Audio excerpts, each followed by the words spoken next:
Indonesia saat ini masih dalam kondisi pandemi COVID-19. Kota Palembang sendiri kini kondisinya dalam situasi zona merah COVID-19.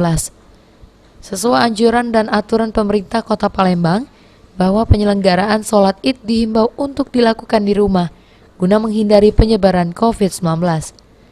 Sehingga sejumlah warga menyelenggarakan sholat Id di rumah dengan dihadiri oleh keluarga inti dan menerapkan protokol kesehatan, serta tanpa mengurangi syariat ajaran Islam.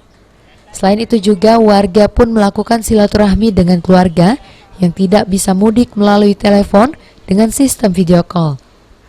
Walaupun Lebaran masih dalam kondisi pandemi COVID-19, perayaan Idul Fitri 1 Syawal 1442 Hijriah di Palembang masih berlangsung dengan cukup meriah serta khidmat.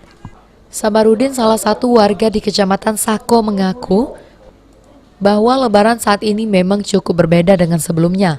Sejauh ini menurut Sabarudin, tidak ada kendala yang dihadapi. Namun demikian, Sabarudin berharap ke depan penyelenggaraan ibadah di masjid masih tetap berlangsung dengan menerapkan protokol kesehatan. Kemungkinan ya kalau setuju supaya di masjid dibuka dengan menjalankan protokol kesehatan atau Perayaan Lebaran dengan kondisi seperti saat ini ialah yang kedua kalinya terjadi. Oleh karenanya dengan kondisi ini, selama Lebaran warga pun dihimbau untuk selalu menjaga kesehatan, serta tidak lalai dalam penerapan protokol kesehatan, agar tidak terjadi lonjakan virus COVID-19 itu sendiri. Firman Hidayat, PAL TV.